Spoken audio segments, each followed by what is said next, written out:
असं नाही का म्हणताय काय नाही आले ना ते नाही आली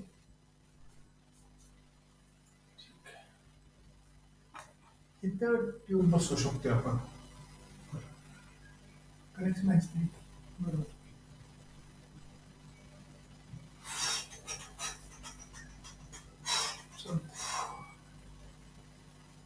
जाऊ का घेऊन मग मोबाईल हां चालते की ते पण होय काय ही वायर पण यायची चालते कर छान पैकी as you prepared as you prepared ठीक आहे ॲज यू ड्रीम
सगळ्यांना नमस्कार गुड इव्हिनिंग माझं नाव ॲडव्होकेट सुदर्शन देसाई आणि आपण गुड इव्हनिंग गुड इव्हनिंग.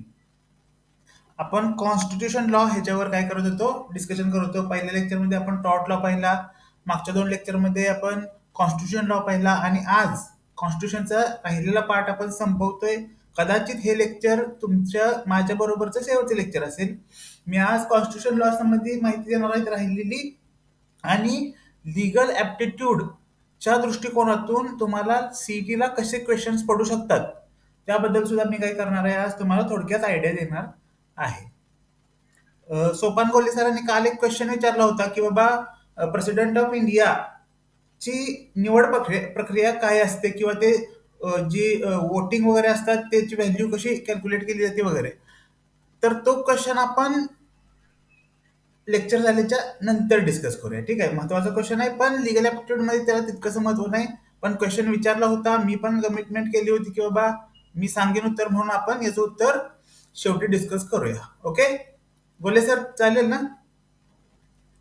हा सर चालेल. Okay, thank you. स्लाइड शेअर करतो पहा.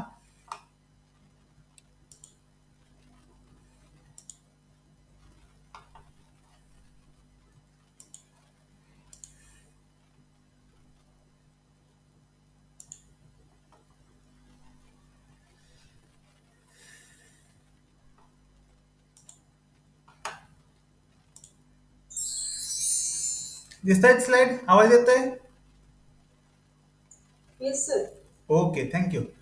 पहा, आज आपण ज्युडिशरी सगळ्यात पहिल्यांदा पाहणार आहोत. Indian judiciary. आपण ज्यावेळेस सायलेंट फीचर्स ऑफ कॉन्स्टिट्यूशन पाहिलं तर त्यावेळेस आपण पाहिलं होतं की judiciary, Indian judiciary is a independent body.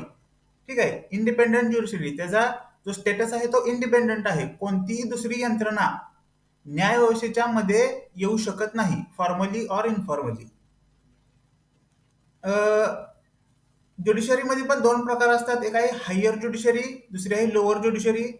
तर हायर ज्युडिशरी ही काही अंशी, हायर ज्युडिशरी म्हणजे सुप्रीम कोर्ट आणि त्या राज्यांचे हायकोर्ट्स हे काय करू शकतात, त्यांच्या लोअर ज्युडिशरीवर काही रिस्ट्रिक्शन्स म्हणा, जे आपण काय पाहिलं, काही certiorari, writ of certiorari, writ of prohibition, ह्या प्रकारच्या रिस्ट्रिक्शन्स, रिव्ह्यू, रिव्हिजन, अशा प्रकारच्या गोष्टी हायर ज्युडिशरी करू शकते. पण लोअर ज्युडिशरी आणि त्यांच्या आधीमध्ये कोणती यंत्रणा नसते. पण लोअर ज्युडिशरीवर मात्र काय होऊ शकतं, काही निर्बंध लागू शकतात, पण ते फक्त आणि फक्त हायर ज्युडिशरीज करू शकते. बाकी कोणती ऑथॉरिटी, एक्झिक्युटिव्ह ऑथॉरिटी म्हणा, लेजिस्लेटिव्ह ऑथॉरिटी ज्युडिशरीच्या मध्ये येऊ शकत नाही. पहिल्यांदा आपण सुप्रीम कोर्टाबद्दल चर्चा करणार आहोत. पहा, हा जो जे पिक्चर आहे ते दिल्लीत आपलं जे सुप्रीम कोर्ट आहे त्याचं एक फोटो आहे. तर पहिल्यांदा सुप्रीम कोर्टाची आपण माहिती घेऊया. पहा, सुप्रीम कोर्ट ऑफ इंडिया, त्या संबंधीच्या कॉन्स्टिट्यूशन मधले ज्या काही प्रोव्हिजन्स आहेत त्या आर्टिकल 124 ते आर्टिकल 147 मध्ये दिलेले आहेत. ओके, आता पहा की ज्यावेळेस म्हणजे कोर्टामध्ये आपण बऱ्याच ठिकाणी आपण, तुम्ही खरोखर कोर्ट बघितलं पण असेल किंवा पिक्चर मध्ये पण बघितलं असेल, तर काय असतं, एक डायस असतो, 2 काय असतात म्हणजे कट्टघरे ज्याला म्हटलं जातं ते असतात, आणि समोर पब्लिक म्हणजे लॉयर्स बसलेले असतात, पत्रकार बसलेले असतात, त्या केसच्या संबंधित जे कोण आहेत माणसं ती बसलेली असतात, विटनेस बसलेले असतात, आरोपी कटघऱ्यात असतो.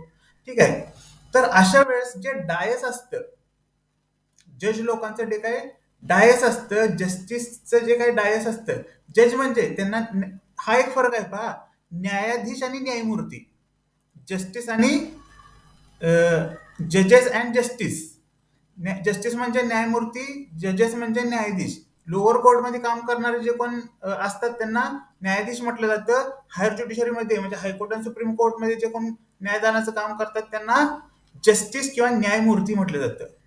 तर सुप्रीम कोर्टमध्ये मॅक्झिमम 30+1 अशा प्रकारचं बेंच बसू शकतं. आपण Keshavananda Bharati versus state of Kerala case नाव काढलं होतं, त्याचं म्हणजे नाव निघालं होतं, आपण काही डिस्कस केलं नाही ते केस.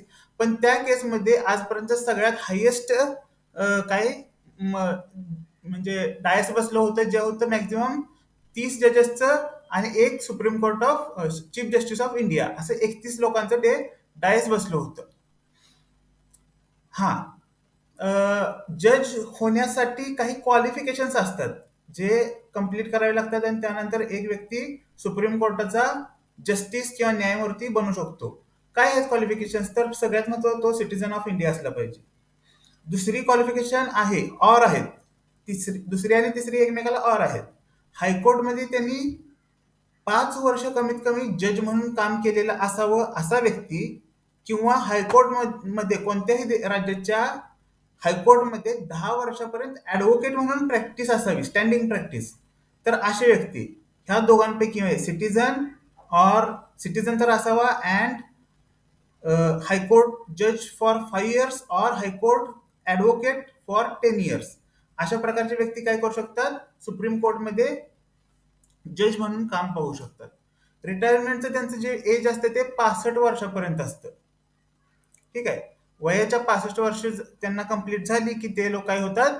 रिटायर होतात. त्यामुळे पहा, सारखे सारखे काही महिन्यासाठी किंवा काही 1 वर्ष 1.5 वर्ष, कारण वयाच्या शेवटच्या टप्प्यामध्ये लॉ मध्ये करिअर केल्यानंतर ऍडव्होकेट म्हणून किंवा जज म्हणून वयाच्या शेवटच्या टप्प्यामध्ये हे काय होतात? चीफ जस्टिस ऑफ इंडिया किंवा न्यायमूर्ती होत असतात. त्यामुळं दर 3 वर्ष 2 वर्ष 1.5 वर्ष काही महिने अशा प्रमाणे त्यांना ते जस्टिस पद मिळत असतं. चीफ जस्टिस ऑफ इंडिया असतील किंवा जस्टिस असतील.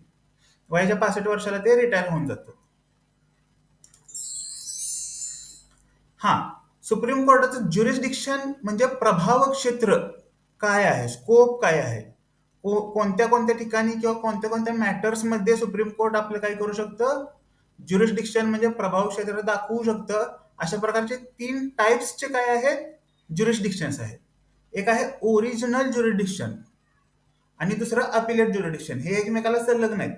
म्हणजे पहा, एखादी केस आपली आली, तालुका कोर्टात आली, जिल्हा कोर्टात गेली, हायकोर्टात गेली आणि सुप्रीम कोर्टात गेली. तुम्हाला ती ओरिजिनल ज्युरिस्डिक्शन काय होतं? तालुका कोर्ट. तिथं न्याय निवाडा झाल्यानंतर पुढे एखाद्याला नाही पटलं तर तो अपिलात जातो. अपील हा शब्द तुम्ही पाहिला असेल. ठीक आहे. अपिलात जात असते, एखादी केस अपिलात जात जात ती सुप्रीम कोर्ट पर्यंत पोहोचते. पण काही असे केसेस असतात जिथं डायरेक्ट सुप्रीम कोर्टामध्ये काय होऊ शकतं? एखादा व्यक्ती अप्रोच होऊ शकतो. आपण रिट्स बघितलं होतं, ज्यावेळेस फंडामेंटल राईट्स इन्फ्रिंज होतात, व्हायोलेट होतात एखाद्या सिटीजन ऑफ इंडियाचे, तर त्यावेळेस आर्टिकल 32 आणि आर्टिकल 226 हायकोर्टसाठी आहे. आर्टिकल 32 नुसार काय केलं जातं? एखादा व्यक्ती 5 टाईप मधली कोणतीही एक जिथं ज्या संबंधित त्याची केस आहे ती कोणतीही रिट ज्युरिडिक्शन वापरून काय करू शकतो? डायरेक्ट सुप्रीम कोर्टात जाऊ शकतं. त्याला ओरिजिनल ज्युरिस्डिक्शन म्हटलं जातं. म्हणजे डायरेक्ट सुप्रीम कोर्टात. 2 गोष्टी झाल्या ज्युरिडिक्शन मध्ये. एक आहे ओरिजिनल ज्युरिडिक्शन डायरेक्टली, किंवा अपिलेट ज्युरिडिक्शन म्हणजे लोअर कोर्टापासून ते हायर ज्युडिशरी पर्यंत. आणि तिसरा आहे पहा, ऍडवायझरी ज्युरिडिक्शन. ज्यावेळेस आर्टिकल 143 मध्ये त्याची प्रोव्हिजन आहे, ज्यावेळेस प्रेसिडेंटला कोणत्या प्रकारची न्यायिक सल्ला पाहिजे असतो, लिगल पॉइंट ऑफ व्ह्यूनं त्यांना कोणता सल्ला पाहिजे असतो, त्यावेळेस सुप्रीम कोर्ट त्यांना त्या प्रकारची ऍडवायझरी ज्युरिडिक्शन म्हणजे ऍडवाइस म्हणजे सल्ला देऊ शकतात. आर्टिकल 143 मध्ये त्याची प्रोव्हिजन आहे. आपण पहा, कन्सेप्ट क्लिअर करण्याचा प्रयत्न करा. माहिती ठीक आहे, पण कन्सेप्ट तुमच्या क्लिअर झाल्या पाहिजे, तरच तुमचा ऍप्टिट्यूड तिथं अप्लाय होऊ शकतो परीक्षेमध्ये. आता पहा, सुप्रीम कोर्टला एका न्यायालयामधून केस दुसऱ्या न्यायालयामध्ये ट्रान्सफर करण्याचे अधिकार असतात. कुठे कुठे ते अप्लाय करू शकतात? तर एका राज्याच्या एका हायकोर्टमधून दुसऱ्या हायकोर्टमध्ये. कधी कधी एका राज्यात एकापेक्षा जास्त हायकोर्ट असतात, म्हणजे सर्किट बेंच असतं. उदाहरणार्थ महाराष्ट्र, बॉम्बे हायकोर्ट हे मुख्य आहे, औरंगाबाद हायकोर्ट आहे, गोवा हायकोर्ट आहे, ज्याला circuit bench of that original high court म्हटलं जातं. किंवा उत्तर प्रदेशमध्ये लखनौ हायकोर्ट आहे, अलाहाबाद हायकोर्ट आहे. ठीक आहे. लखनौचं तर आता रिसेंटली म्हणजे युपी ची ती राजधानी आहे म्हणून लखनौ हायकोर्ट आहे, पण अलाहाबाद हायकोर्ट हे ब्रिटिश काळापासून चालत आलेलं आहे. अजून सुद्धा अलाहाबाद हायकोर्ट हे खूप इम्पॉर्टंट किंवा सिग्निफिकंट मानलं जातं. तर अशा ठिकाणी एका हायकोर्टमधून दुसऱ्या हायकोर्टमध्ये केस ट्रान्सफर करायचे अधिकार सुप्रीम कोर्टाला असतात. एका डिस्ट्रिक्ट कोर्टमधून दुसऱ्या डिस्ट्रिक्ट कोर्टमध्ये सुद्धा काय करू शकतं? सुप्रीम कोर्ट काय करू शकतं? एक मॅटर ट्रान्सफर करू शकतं. पण कशासाठी? For proper territorial jurisdiction. म्हणजे एखादी घटना कुठं घडली आहे त्या ठिकाणी तिचं रजिस्ट्रेशन होणं गरजेचं असतं, त्या ठिकाणच्या जवळच्या न्यायालयात. समजा एखादं जे काही घटना आहे, कॉज ऑफ ऍक्शन ज्याला म्हटलं जातं, तर त्या घटनेसाठी जर का ते न्यायालय प्रॉपर टेरिटोरियल ज्युरिडिक्शन मध्ये येत नसेल आणि कोर्टासमोर ती जर का तशी ऍप्लिकेशन म्हणा किंवा कधी कधी काय असतं, एक ऍक्टिव्हिजम म्हणून सुद्धा ते काम करू शकतात. तर अशा वेळेस काय केलं असतं, सुप्रीम कोर्ट प्रॉपर टेरिटोरियल ज्युरिडिक्शनसाठी एका हायकोर्टमधून दुसऱ्या हायकोर्टमध्ये किंवा एका डिस्ट्रिक्ट कोर्ट पासून दुसऱ्या डिस्ट्रिक्ट कोर्टामध्ये केस ट्रान्सफर करू शकतात. पुन्हा आहे पहा ज्युडिशियल इंडिपेंडन्स. ठीक आहे, किंवा ज्याला ज्युडिशियल ऍक्टिव्हिजम असं पण म्हटलं जातं. काय आहे, सुप्रीम कोर्टालाच आहे, लोअर ज्युडिशियलला ही गोष्ट लागू होत नाही. ऍक्टिव्हिजमचा काय संबंध आहे, तर आपण पाहतो ज्यावेळेस एखादी केस आपण कोर्टाच्या समोर नेतो त्याच वेळेस काय होत असतं, त्याच्यावर न्यायनिवाडा होतो.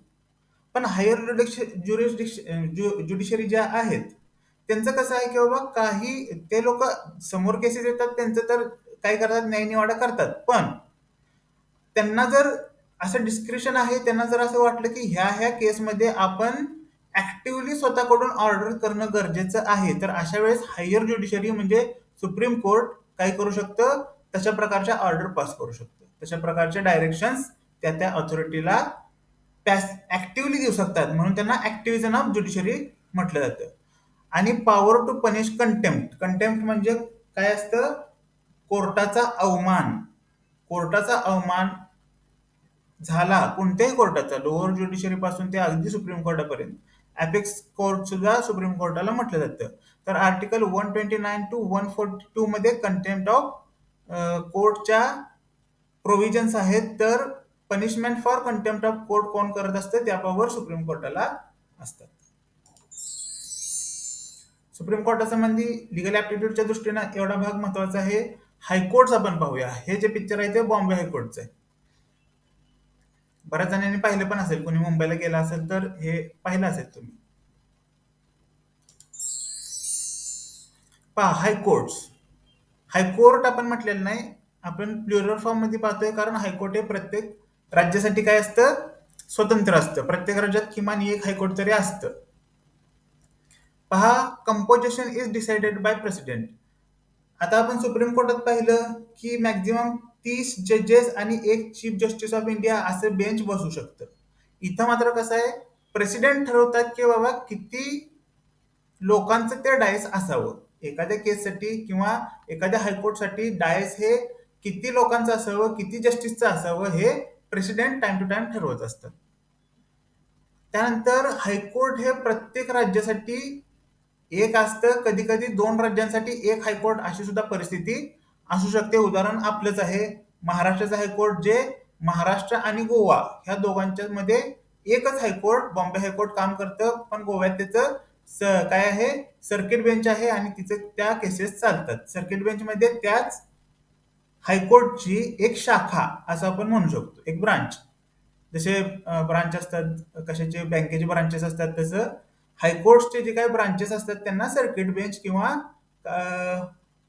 मराठीमध्ये त्याला खंडपीठ म्हटलं जातं. ठीक आहे, सर्किट बेंचलाच मराठीत खंडपीठ म्हटलं जातं. त्यानंतर पहा, हायकोर्टचे जे काही जजेस असतात त्यांची रिटायरमेंटची इयर त्यांचं काय असतं, त्यांच्या वयाची 62 वर्ष पूर्ण झाल्याच्या नंतर त्यांना रिटायर केलं जातं.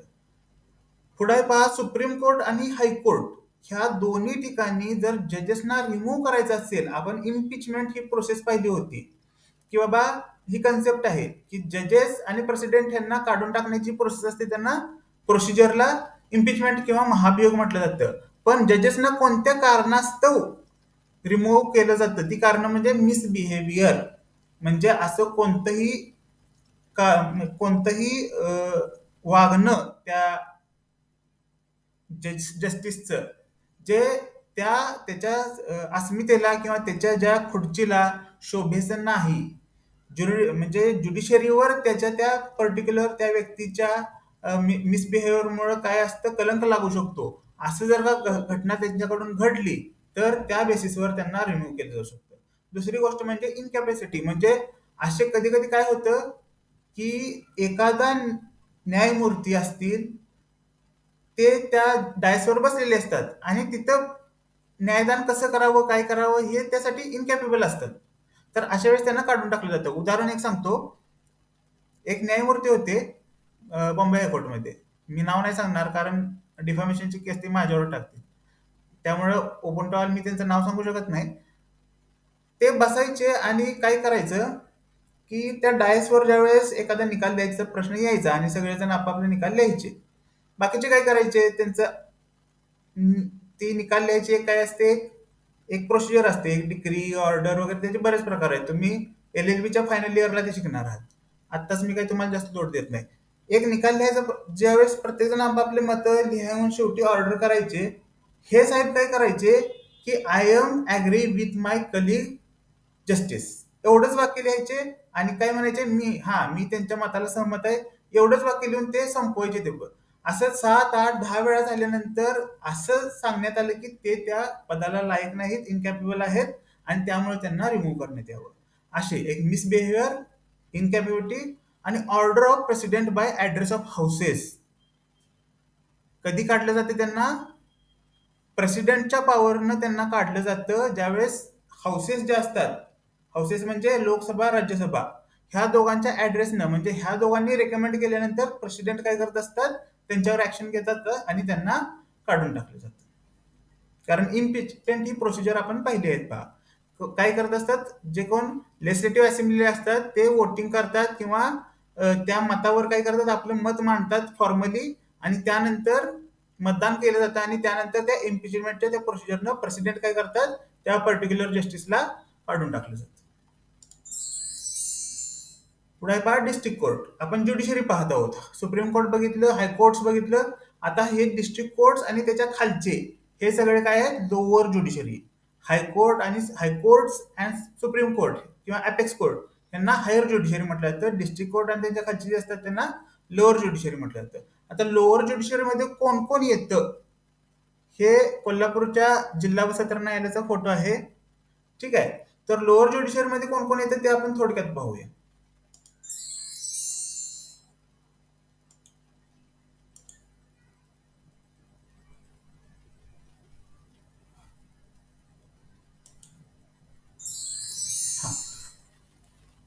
पहा पहिला आहे डिस्ट्रिक्ट अँड सेशन कोर्ट म्हणजे जिल्हा व सत्र न्यायालय.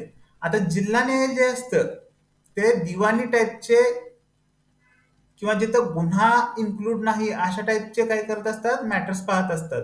त्यांना सूट्स म्हटलं जातं, SUIT. दिवाणीमध्ये जे मॅटर दाखल होतात त्यांना सूट म्हटलं जातं. फौजदारी टाईपचे जे मॅटर असतात गुन्हेगारीच्या संबंधीचे जे मॅटर असतात त्यांना केस म्हटलं जातं. हा फरक आहे सूट आणि केसमध्ये. SUIT सूट आणि केस CASE केस. ठीक आहे. दिवाणी टाईपचे असतील तर त्यांना सूट म्हणायचं, फौजदारी टाईपचे असतील तर त्यांना केस म्हणायचं.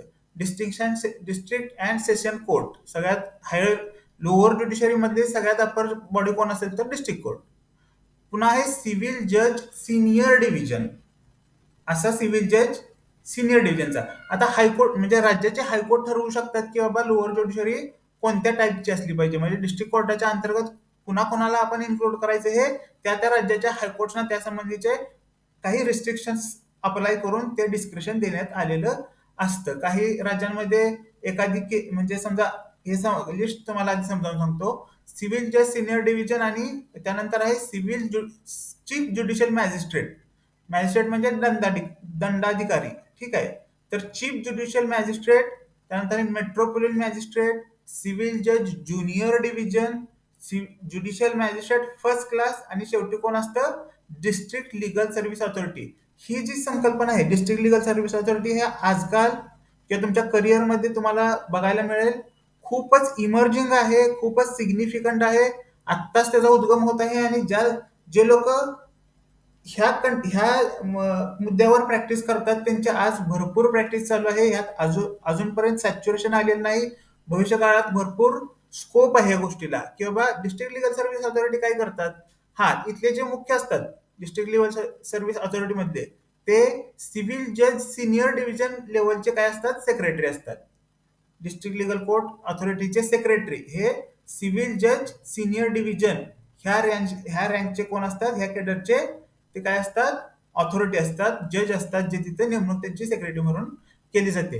ह्यात काय आहे तर एखादा मॅटर असा आहे जो तडजोड योग्य आहे आणि त्यात तडजोड होऊ शकते.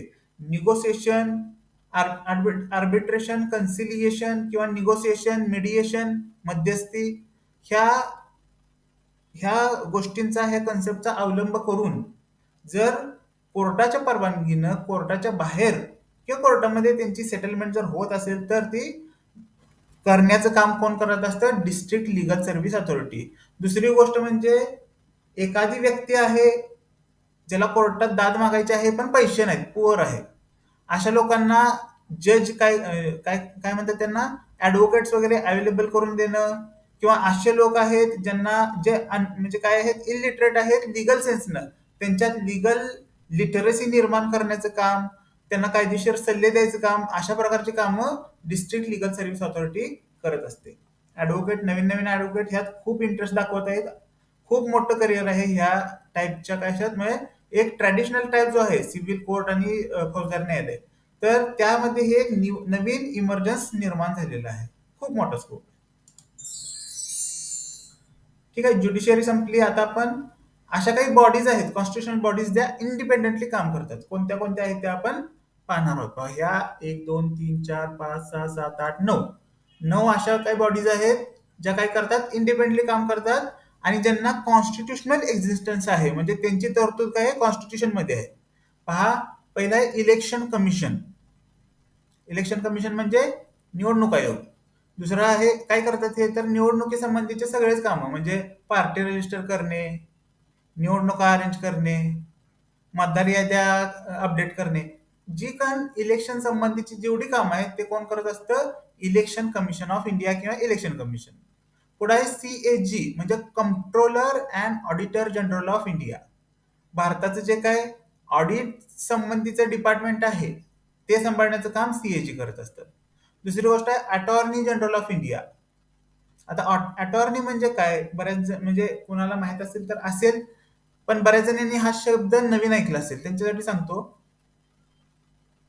काही असे पहा लॉयर जे असतात, लिगल पर्सन जे असतात, त्यांचा रोलवर त्यांचं नाव ठरत असतं. काही अटॉर्नीज असतात, काही सॉलिसिटर असतात, कोणी बॅरिस्टर असतं, कोणी लॉयर असतं, कोणी ऍडव्होकेट असतं.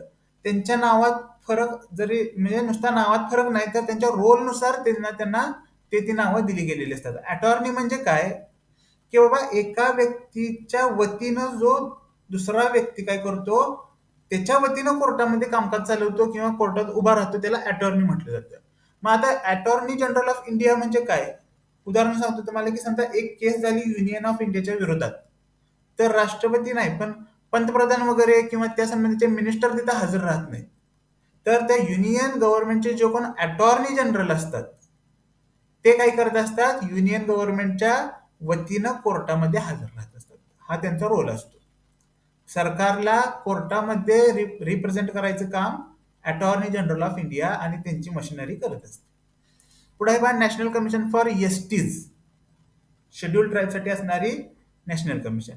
National commission for backward class, special officer for linguistic minority, national commission for scheduled caste आणि union public service commission plus state public service commissions. ठीक आहे, प्रत्येक राज्याचे स्टेट पब्लिक सर्व्हिस कमिशन्स.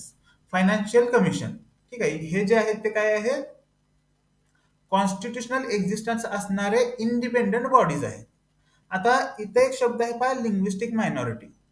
काय आहे लिंग्विस्टिक म्हणजे लँग्वेजच्या बेसिसवर जी लोक मायनॉरिटीमध्ये आहेत, म्हणजे एखादी स्पेसिफिक भाषा बोलणारे लोक ज्यांचं पॉप्युलेशन भारतामध्ये कमी आहे, अशा लोकांनाच वेलफेअर, डेव्हलपमेंट, अपलिफ्टमेंट करण्यासाठी ठीक आहे जी संस्था काम करते, कॉन्स्टिट्युशनल बॉडी, त्याला special officer for linguistic minority म्हटलं जातं.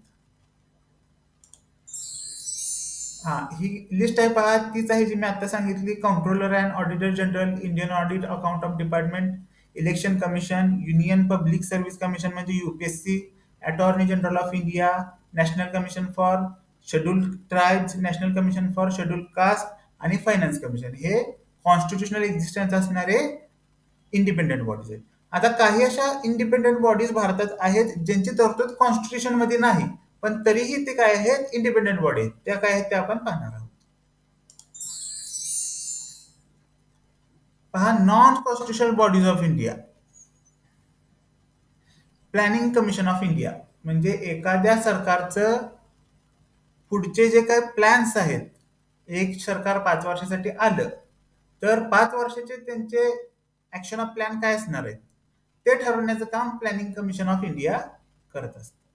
पुढे पहा, नॅशनल ह्युमन राईट्स कमिशन म्हणजे राष्ट्रीय मानव अधिकार आयोग. ठीक आहे, म्हणजे आपण फंडामेंटल राईट्स ज्यावेळेस पाहिले त्यावेळेस पहिलंच क्वेश्चन म्हणजे पहिलाच मुद्दा हा होता की fundamental rights are basic human rights. तर ह्युमन राईट्स म्हणजे मानवाधिकार लोकांचे व्हायलेट होऊ नयेत किंवा त्यांना ते जास्तीत जास्त त्यांना त्याचा गेन व्हावा अशा प्रकारे कामकाज पाहणारे जे कोण असते त्यांना नॅशनल ह्युमन राईट कमिशन म्हटलं जातं. National commission for backward classes, backward क्लासेसच्या अपलिफ्टमेंटसाठी वेलफेअरसाठी काम करणारे जे कोण आयोग असतो त्याला national commission for backward classes म्हटलं जातं.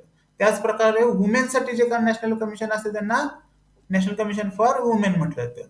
आणि central vigilance commission for corruption, जे गव्हर्नमेंट असतं आणि गव्हर्नमेंटच्या ऑफिशियल्स असतात तर त्यांच्यावर करप्शनच्या दृष्टिकोनातून जे कोण काय करतात त्यांच्यावर वॉच ठेवतात किंवा जर तसं कोण सापडलं तर त्याच्यावर ऍक्शन घेण्याचं काम कोणाचं असतं तर ते सेंट्रल व्हिजिलन्स कमिशनचं असतं करप्शनच्या संबंधित. कोणाचं काम करप्शन, सेंट्रल गव्हर्नमेंट किंवा स्टेट गव्हर्नमेंटचे जे ऑफिशियल्स असतात त्यांच्यामध्ये.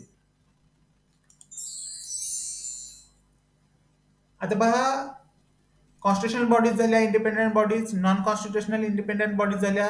आता आपण पाहू की स्टेट आणि सेंट्रल गव्हर्नमेंट, स्टेट गव्हर्नमेंट आणि सेंट्रल गव्हर्नमेंट ह्यांच्यामध्ये रिलेशन कसं असतं. 3 टाईपचे मॅटर्स आहेत ज्यात त्यांचं रिलेशन आपण पाहू शकतो. एक आहे लेजिस्लेटिव्ह बॉडी, लेजिस्लेटिव्ह रिलेशन. आपण पाहिलं स्टेट लिस्ट, युनियन लिस्ट आणि कंकरंट लिस्ट. ठीक आहे, तर आपण कंकरंट लिस्ट पाहिलं, power distribution of power. Legislature म्हणजे कायदे बनवणारे जे कायदे बनवण्याचं जे काही काम असतं त्याला लेजिस्लेशन म्हटलं जातं. मग सेंटरला कायदे कोण बनवतं, पार्लिमेंट. आणि स्टेटच्या इथं कायदे कोण बनवतं, स्टेट लेजिस्लेटिव्ह असेंब्लीज.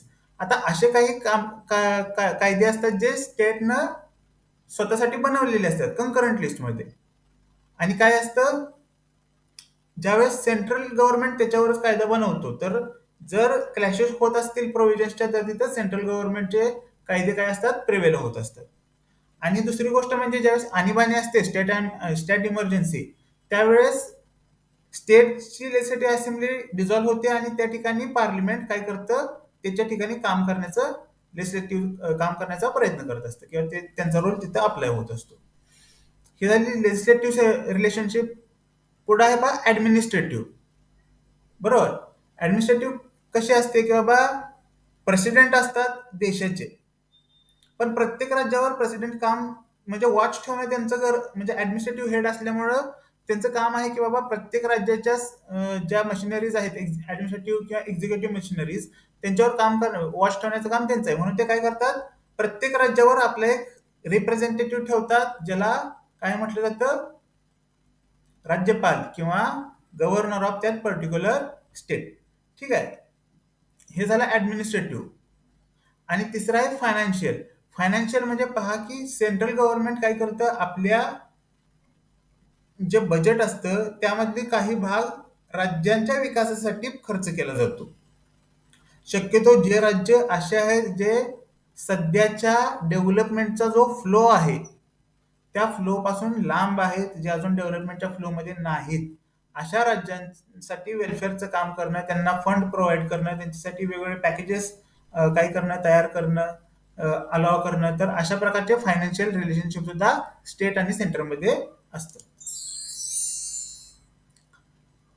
पुढे आहे पहा union and it's territory. Territory म्हणजे सीमारेषा. आर्टिकल 1 मध्ये प्रोव्हिजन आहे. युनियन म्हणजे काय, सरकार, कुठलं, केंद्रीय सरकार. केंद्रीय सरकार आणि त्यांची सीमारेषा. आर्टिकल 1. पहा, एखादं नवीन स्टेट निर्माण करायचंय.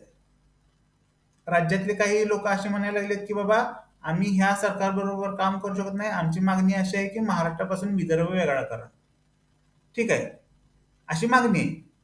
तर हे काम करण्याचं कोण करत असते काम? एखादं नवीन स्टेट तयार करण्याचं, फॉर्मेशन ऑफ न्यू स्टेटचं काम सुद्धा कोण करत असतं? युनियन गव्हर्नमेंट करत असतं. उदाहरणार्थ पहा, युपी पासून उत्तरांचल वेगळं झालं, बिहार पासून झारखंड वेगळं झालं, त्यानंतर आंध्र प्रदेश पासून तेलंगणा एक वेगळं स्टेट निर्माण झालं, तर तो अधिकार. दुसरा अधिकार म्हणजे alteration of boundaries and areas of state, म्हणजे एखाद्या स्टेटच्या बाउंड्रीज वाढवणं किंवा कमी करणं, हे काम सुद्धा कोण करत असतं? युनियन म्हणजे युनियन गव्हर्नमेंट. आणि तिसरं आहे नेम ऑफ स्टेट, म्हणजे एखाद्या स्टेटचं नाव बदलायचं असेल, उत्तरांचलचं नाव उत्तराखंड करायचं असेल, ठीक आहे, किंवा अशा प्रकारचं नाव बदलायचं काम जे करत असेल त्याचा अधिकार सुद्धा युनियन गव्हर्नमेंटला असतो.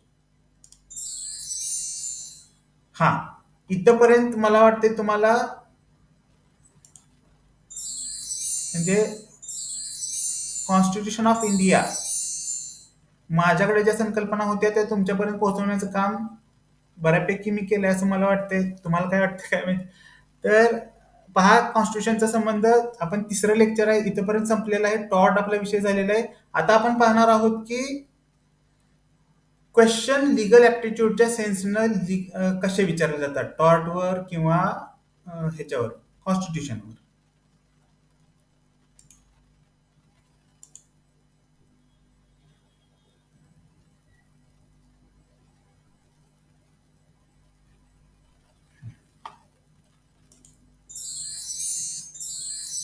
पहा, 2 टाईपचे क्वेश्चन लिगल ऍप्टिट्यूड मध्ये विचारत असतात. त्यातला एक टाईप आजपर्यंत विचारलाय, पण ह्यावेळेस काय करतील सांगता येत नाही. पॅटर्न कदाचित बदलू पण शकतो. सिलेबस एकच असतो पण पॅटर्न कदाचित बदलतो. तर एक पॅटर्न असा आहे जो आतापर्यंत विचारला गेलेला आहे, पण हा एक दुसरा एक पॅटर्न असू शकतो जो लिगल ऍप्टिट्यूड चेक करण्यासाठी वापरतात. बरेच जे काही इलिजिबिलिटी टेस्ट असतील, एंट्रन्स एक्झाम असतील किंवा कॉम्पिटेटिव्ह एक्झाम असतील, तर त्या ठिकाणी अशा प्रकारचे लिगल म्हणजे एखाद्या क्षेत्रातला ऍप्टिट्यूड त्या मुलामध्ये आहे का हे चेक करण्यासाठी अशा प्रकारचे क्वेश्चन पडतात. एक क्वेश्चन म्हणजे एक टाईप काय आहे की बाबा 2 वाक्य दिलेले असतात. एक असतं असर्शन, दुसरं असतं रिझन. असर्शन म्हणजे काय? एक सिंपल स्टेटमेंट दिलेलं असतं आणि रिझन मध्ये काय असतं की त्या स्टेटमेंटचं रिझन दिलेलं असतं. त्यात क्वेश्चन असे असतात, ऑप्शन असे असतात. उदाहरण तुम्हाला सांगतो, एक क्वेश्चन असा आहे की when right of a private individual has been infringed by other individual this is called as tort. हे काय एक सिंपल स्टेटमेंट आहे, एक प्रिन्सिपल आहे असं म्हणू शकतो, किंवा स्टेटमेंट आहे असर्शन. त्याचा रिझन देण्याचा प्रयत्न त्याने त्या क्वेश्चन मध्ये केलाय. पहा, when right of public at large has been infringed this is called as crime. हे एक दुसरं एक काय केलं, वाक्य दिलं. आता 4 ऑप्शन असतात. त्यात काय असतात? बोथ ए अँड आर, म्हणजे असर्शन आणि राईट दोन्ही बरोबर आहे, आणि reason, sorry, R for reason, reason is not correct explanation of A. हा आहे म्हणजे ए आणि आर दोन्ही बरोबर आहेत, पण एचं रिझन म्हणजे एचं आर हे रिझन होऊ शकत नाही. ठीक आहे. पुढचा ऑप्शन असतो both A and R are true and R is correct explanation of A. अर्थ कळला असेल तुम्हाला. तिसरं असतं both A and R are false, आणि डी काय? A is true but R is false. ह्याचं उत्तर पहा काय असू शकतं. पहिलं उत्तर पण बरोबर आहे, म्हणजे असर्शन पण बरोबर आहे, रिझन पण बरोबर आहे, म्हणजे ते रिझन म्हणजे जे वाक्य दिलंय तेही बरोबर आहे, पण असर्शनचं रिझन हे करेक्ट रिझन नाही. R is not correct explanation. ठीक आहे, एक्सप्लेनेशन हे आर हे एचं करेक्ट एक्सप्लेनेशन नाही. अशा प्रकारे क्वेश्चन विचारू शकतात. आजपर्यंत विचारलेले नाहीत असा अनुभव आहे ह्या टाईपचे. मग कसले विचारतात? आजपर्यंत विचारले गेलेले कशा टाईपचे आहेत? हा दुसरी गोष्ट आहे. पहा, टॉर्च मधला एक क्वेश्चन तुम्हाला सांगतो. तुम्हाला लिगल मॅगझिन्स किंवा फ्रेजेस असा सुद्धा एक पॅटर्न, एक काय आहे एक टॉपिक आहे ज्यात तुम्हाला म्हणजे बरेच नंबर ऑफ मॅगझिन्स दिले, त्यांचे अर्थ काढून तुम्हाला बघावे लागतील, कदाचित ते शिकवतील सुद्धा तुम्हाला. म्हणजे खूप आहेत, शेकडो म्हणण्यापेक्षा एक 60-70 किंवा 50 अशा एवढ्या क्वांटिटीमध्ये मॅगझिम्स दिलेत, फ्रेजेस दिलेत, लॅटिन मॅगझिम्स, लॅटिन फ्रेजेस आणि त्यांचे अर्थ दिलेत. 1 to 1 तुम्हाला शिकवतील का नाही मला माहित नाही, पण त्यांच्यावर क्वेश्चन कसा येतो ते तुम्हाला सांगतो. पहिल्यांदा आपण टॉट संबंधीचा क्वेश्चन बघूया. पहा, ह्या टाईपचे क्वेश्चन आतापर्यंत आलेत आणि ह्या वेळेस पण येतील असा अंदाज आहे, अनुभव पण आहे आणि अंदाज पण आहे. काय असतं, 2 वाक्य असतात. एक असतात लिगल प्रिन्सिपल, ठीक आहे. कदाचित तुम्ही त्या प्रोव्हिजन्स ज्यावेळेस पाहाल ती लिगल प्रिन्सिपल ट्रू असेल किंवा फेक असेल सांगता येत नाही, पण एक लिगल स्टेटमेंट किंवा लिगल प्रिन्सिपल दिलेलं असतं. त्या प्रिन्सिपलवर आधारित एक फॅक्ट सांगितलेली असते आणि त्या फॅक्टला प्रॉपर डिसिजन काय असू शकतं ते डिसिजन आपण घ्यायचं असतं. कुठे इन्फॉर्मेशनचा संबंध आहे का? नाही. पण तुमच्या कन्सेप्ट क्लिअर असतील, तुमचं रिझनिंग चांगलं असेल, तर तुम्ही अशा प्रकारचे क्वेश्चन पटापट सोडवावे लागतात. कारण 160 क्वेश्चनसाठी 120 मिनिटाचा वेळ आहे, म्हणजे एका क्वेश्चनसाठी 1 मिनिट सुद्धा मिळत नाही. क्वेश्चन आपण पाहूया. पहा, when there is an infringement of legal rights of person, he gets a right to sue the wrongdoer for remedy irrespective of any actual loss caused. म्हणजे एखादा व्यक्ती, काय स्टेटमेंट काय दिलं, एखाद्या व्यक्तीचे लिगल राईट जर का डॅमेज झाले असतील तर तो रॉंग डोअरला कोर्टामध्ये ऍक्च्युअल लॉस साठी काय करू शकतो, स्यू करू शकतो, म्हणजे त्याच्या विरोधात दावा दाखल करू शकतो. ठीक आहे, हे झालं प्रिन्सिपल. त्याच्यावर एक फॅक्ट दिले, एक घटना सांगितली, एक उदाहरण किंवा एखादं इल्युजन सांगितलं की Sumit is prevented from voting. आपण ऍशबे वर्सेस व्हाईट मध्ये केस पाहिली होती, पहा, त्याचं जे उदाहरण सांगितलंय, Sumit is prevented from voting at an election. The candidate he intended to vote for wins the election. Which of the, आणि ठीक आहे, ही फॅक्ट सांगितली की बाबा सुनीलला एका व्यक्तीनं इलेक्शन तो गेला असताना त्याला थांबवलं, प्रिव्हेंट केलं इलेक्शन देण्यापासून, वोट देण्यापासून, आणि ज्या व्यक्तीला तो वोट देणार होता तो व्यक्ती निवडून आला. ही फॅक्ट आहे. प्रिन्सिपल आपण वाचलं, फॅक्ट पाहिली. आता खालचे जे काय 4 ऑप्शन दिलेले आहेत त्या 4 ऑप्शन मधला ह्या प्रिन्सिपल अँड फॅक्ट यांची सांगड घालून काय करायचं आहे, उत्तर आपण निवडायचं आहे. 4 ऑप्शन काय आहेत? Sumit's legal rights has been violated and he can sue the person for who prevented him from voting. B आहे, since Sumit's candidate has won the election, his rights are not violated and he cannot sue. आणि since Sumit is not a candidate, his rights are not violated if he is prevented from voting. आणि चौथा आहे, the principle is not at the applicable in the case. म्हणजे हे principal ह्या fact मध्ये apply होऊ शकत नाही. उत्तर काय आहे आपण पाहिले, इंजुरिया साइन डॅमनम आणि डॅमनम साइन इंजुरिया, हे आपण काय पाहिले होत्या, केसेस पाहिले होत्या. त्यात आपण ही कन्सेप्ट पाहिलेली आहे. ह्या टाईपचं एक केसला पण आपण ऍशबे वर्सेस व्हाईट पाहिली होती, त्याच टाईप मध्ये आहे. साधारण सगळ्यांना समज असेल की ह्याचं उत्तर काय आहे, Sumit's legal rights has been violated and therefore he can sue the person who prevented him from voting. Okay, अशा प्रकारचे लिगल प्रिन्सिपल, फॅक्ट आणि त्यांचं डिसिजन स्वरूपातले जे काय ऑप्शन असतील त्यातला एक ऑप्शन आपल्याला निवडायचं. आता इथं कुठं इन्फॉर्मेशन माहित असणं गरजेचं आहे का, किंवा भारताचे प्रेसिडेंट कोण आहेत, कुठली प्रोव्हिजन कशी आहे, कन्सेप्ट माहित असणं गरजेचं आहे. आणि ती कन्सेप्ट अप्लाय करता येणं गरजेचं आहे. रिझनिंग कसलं, लिगल रिझनिंग, म्हणजे तुम्ही लॉ क्षेत्रामध्ये पाय ठेवण्यासाठी प्रॉपर पर्सन आहेत का नाही हे निवडण्याचं काम किंवा हे चेक करण्याचं काम अशा टाईपचे क्वेश्चन लिगल रिझनिंग म्हणून येत असतात. पुढे बघा, लिगल प्रिन्सिपल काय आहे, एक मॅक्झिम आहे, audi alteram partem is a Latin phrase which means hear the both side or hear the other side. It is a principle that no person should be judged without a fair hearing. अर्थ काय आहे की बाबा Audi alteram पार्टेम म्हणजे फक्त एका पार्टीचं म्हणणं ऐकू नका जज साहेबांसाठी. प्रिन्सिपल ऑफ नॅचरल जस्टिस नावाचे काही प्रिन्सिपल्स आहेत जे तुम्हाला LLB सेकंड इयरला ऍडमिनिस्ट्रेटिव्ह लॉ मध्ये शिकायला मिळणार आहे. त्यातला हा क्वेश्चन आहे, ही मॅक्झिम त्यातले प्रिन्सिपल ऑफ नॅचरल जस्टिस मध्ये. तर हे झालं एक प्रिन्सिपल मांडलं. ठीक आहे, की बाबा कोर्टाने दोन्ही साइडच्या लोकांचं म्हणणं ऐकून आपलं जजमेंट देणं गरजेचं आहे. दोन्ही साइड्स, अदर साइड, एक साइड ऐकल्यानंतर लगेच जजमेंट न देता अदर साइड सुद्धा ऐकणं त्यांचं कर्तव्य आहे. फॅक्ट काय सांगितली, Sanjay in Delhi is accused of theft and brought before the court. The magistrate discovers that Sanjay is mute. Which of the following statement is the most appropriate in relation to legal principles stated above? आता काय आहे पहा, the principle is not applicable to Sanjay since he is mute. Mute म्हणजे काय बोललाच नाही.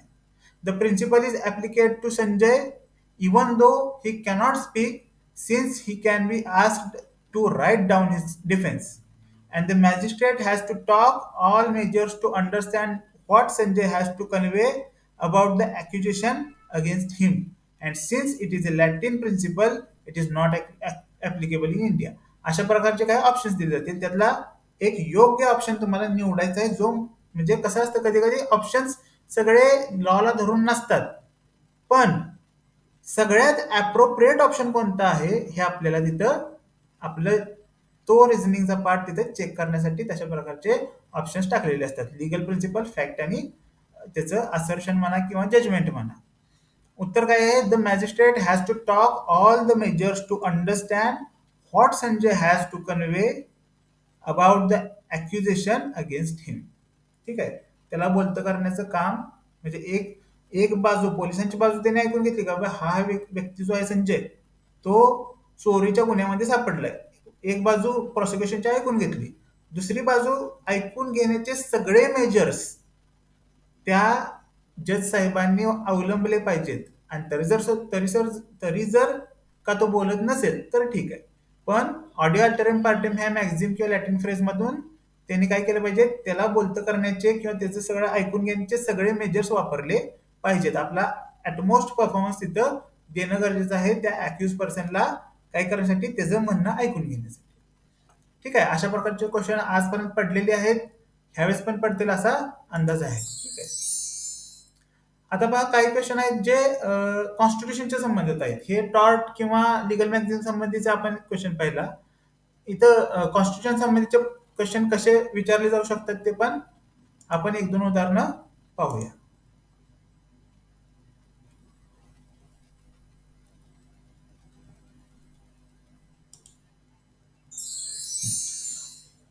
Constitution मधलं पहा एक लिगल प्रिन्सिपल दिलंय, ओनली पार्लिमेंट और state legislature have the authority to enact laws on their own. No law made by the state can take away a person's fundamental rights. हे एक आहे प्रिन्सिपल आहे. फॅक्ट काय सांगितली, factual situation, parliament enacted a law which according to a group of lawyers is violating the fundamental rights of traders.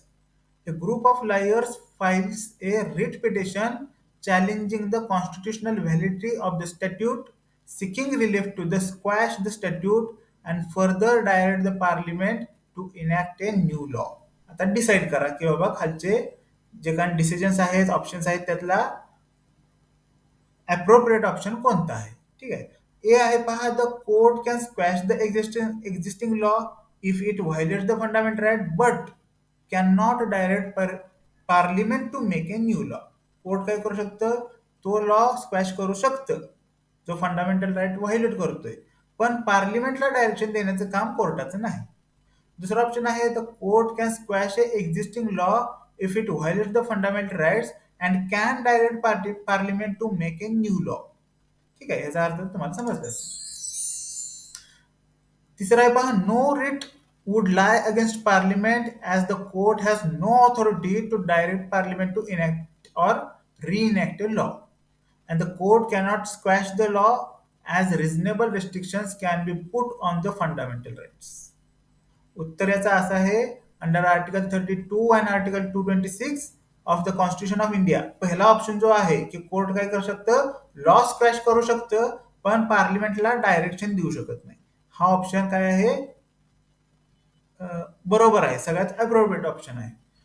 त्याचं explanation पहा, under article 32 and article 226 of the constitution of India the writ may be filed in the Supreme Court and the High Courts of the India for seeking enforcement of fundamental rights. Hence, these courts only give speedy justice against the violation, not to force Parliament to make a new law. Hence, option A is correct. हे सगळा process तुमची 1 मिनिटाच्या आत झाली पाहिजे. विचार प्रक्रिया आणि त्याच्यावरचं डिसिजन. पुढचा आहे पहा लीगल प्रिन्सिपल असा आहे. हा पण क्वेश्चन कॉन्स्टिट्यूशन वरच आहे. The state shall make special laws for the upliftment of citizen of the country and these laws can be made for a benefit of any specific caste, class or sex of people living in the society. Factual situation म्हणजे काय काय सांगितले. The state of Hindu Pradesh comes out with a law which provided for reservation to Muslim in all government and government aided institutions. This law is challenged in the High Court of Hindu Pradesh as being arbitrary and contrary to the established law. Can the challenge be successful? Decisions 4 आहेत. Yes, since people from other relations would also start making such demands which would jeopardize the unity and integrity of the country. B काय आहे. No, since the state has the right to make special laws for the upliftment of the citizens of the country. C आहे. Yes, since the state has not been mandated to make reservation based on the person's religion. आणि D आहे. No, since the government cannot neglect the minorities. बरोबर. Appropriate उत्तर आहे D. It is a duty of the state to make laws for the upliftment of any section of the society and this is cannot be challenged in any court of that state. Hence option D is correct. अशा प्रकारचे question तुम्हाला face करावे लागणार आहेत legal ऍप्टिट्यूडच्या दृष्टिकोनातून. त्यामुळं legal ऍप्टिट्यूडच्या दृष्टिकोनातून माझं सजेशन, आता हे माझं टॉर्ट आणि कॉन्स्टिट्यूशन इथपर्यंत मी आता थांबणार आहे. तर माझं सजेशन तुम्हाला असं आहे की बाबा इन्फॉर्मेशन जास्त घेण्याचा प्रयत्न करू नका. कारण जीके मध्ये मला वाटतंय नागरिकशास्त्र सिव्हिक्स नावाचा एक सब्जेक्ट आहे सिलेबसमध्ये दिलेला. त्यात तुम्हाला कॉन्स्टिट्यूशन शिकवणार आहेत. त्यात तिथं शिकवलं जाईल की कोणती कोणती इन्फॉर्मेशन माहिती असली पाहिजे. इथं मात्र तुम्ही इन्फॉर्मेशन साठवण्याचा प्रयत्न करू नका. कन्सेप्ट क्लिअर करून घेण्याचा प्रयत्न तुम्ही करा. आता मला वाटतंय मी सगळे आजपर्यंत 3 लेक्चरचे सगळे जे काय पीपीटी प्रेझेंटेशन आहेत ते शेअर केले. याचं मी करणार आहे आणि त्यातून थोडीशी आयडिया घेऊन तुम्ही काय करा. आणि इथून पुढे सुद्धा लीगल ऍप्टिट्यूडच्या दृष्टिकोनातून अजून काही लॉज सुद्धा तुम्हाला कन्सेप्च्युअल पार्टमध्ये सांगितले जाणार आहेत. त्या सगळ्याचं काय करा तुम्ही एक युनिक ब्लेंड तयार करून काय करा तशा प्रकारे विचार करण्याचा प्रयत्न करा. जास्तीत जास्त ते तुमच्याकडे बुक्स असतील तर त्याच्या मधून तुम्ही काय करा अभ्यास करा आणि जास्तीत जास्त लवकर विचार प्रक्रिया संपवण्याचा आणि योग्य डिसिजन घेण्याचा तुम्ही काय करा एक एक सहज काय म्हणतो आपण त्याला सहज क्षमता निर्माण करण्याचा स्वतःमध्ये प्रयत्न करा. तुम्ही मला वाटते चांगलीच तुम्ही एक्झाम देणार आहात. चांगले गुण मिळवा. चांगल्या कॉलेजेसमध्ये तुम्हाला पाहिजे कॉलेजमध्ये ऍडमिशन मिळवा आणि लॉ क्षेत्रामध्ये तुम्ही आता एंटर होणार आहात. त्याबद्दल माझ्या शुभेच्छा आहेत. ठीक आहे. जर कोणाला आजच्या संबंधी जर काय असतील क्वेश्चन्स तर विचारू शकता. हा, एक महत्वाची गोष्ट, सोपान कोल्हे साहेबांनी जे काल प्रश्न विचारला होता त्याचं पण डिस्कशन आपण थोडक्यात करूया. पहा, प्रेसिडेंट साहेबांची निवड कशी होत असते किंवा त्यांच्यासाठी जे वोटिंग केलं जातं त्याची व्हॅल्यू कशी असते. एका वोटची व्हॅल्यू 1 अशी असत नाही. खूपच कॉम्प्लिकेटेड आहे. मी सुद्धा 1-2-3 तास त्याच्यावर विचार करत होतो. खूप कॉम्प्लिकेटेड प्रोसिजर आहे. तर मी सांगितलं होतं की बाबा मेंबर्स ऑफ पार्लिमेंट आणि members of state legislative assembly हे सगळेजण वोटिंग करत असतात त्यांच्यासाठी. बरोबर. पण त्या सगळ्या वोटची किंमत 1 वोट अशी नसते. त्याचं कॅल्क्युलेशन असतं. गणित आहे, खूप मोठं गणित आहे. तर MLA जे असतात मेंबर्स ऑफ पर्टिक्युलर स्टेट ह्यांच्या वोट्सची वोटिंग व्हॅल्यू, एका वोटची व्हॅल्यू कशी ठरवली जाते ते तुम्हाला सांगतो. काय असतंय, एक गणित केलं जातं की टोटल पॉप्युलेशन ऑफ स्टेट, त्या स्टेटचं टोटल पॉप्युलेशन भागिले टोटल एमएलएज ऑफ त्या स्टेट. ठीक आहे, total population of state divided by total MLAs of त्या स्टेट, हे जो उत्तर काढलं जातं त्या उत्तराला 1000 भागायचं. 1000 त्यांना काय करायचं, डिवाइड करायचं, आणि जे उत्तर येईल ती त्या स्टेटच्या त्या एमएलएच्या एका वोटची व्हॅल्यू असते. एमएलएच्या वोटची व्हॅल्यू कशी असते, total population divided by total number of MLAs divided by 1000. The answer is the value of single vote of that MLAs in that particular state. MP लोक असतात त्यांच्या वोटिंगची व्हॅल्यू कशी काढली जाते, तर value of votes of all MLAs, म्हणजे जेवढी राज्य आहेत त्या सगळ्यांच्या लेजिस्लेटिव्ह असेंब्लीज आहेत आणि त्या सगळ्या लेजिस्लेटिव्ह असेंब्लीचे जे मेंबर्स आहेत त्या सगळ्यांच्या वोटिंगची जी व्हॅल्यू आहे त्या व्हॅल्यूला बेरीज मारली जाते आणि त्यांची बेरीज केल्याच्या नंतर divided by elected member of पार्लिमेंटचे इलेक्टेड मेंबर्स. कोणतरी परवा क्वेश्चन विचारला होता की बाबा जे नॉमिनेटेड असतात त्यांना वोट देण्याचा अधिकार असतो का नसतो, तर त्यांना वोट देण्याचा अधिकार नसतो. फक्त जे इलेक्टेड असतात, परिषदेवरचे वगैरे असतात त्यांना पण हक्क नसतात लेजिस्लेटिव्ह असेंब्लीमध्ये.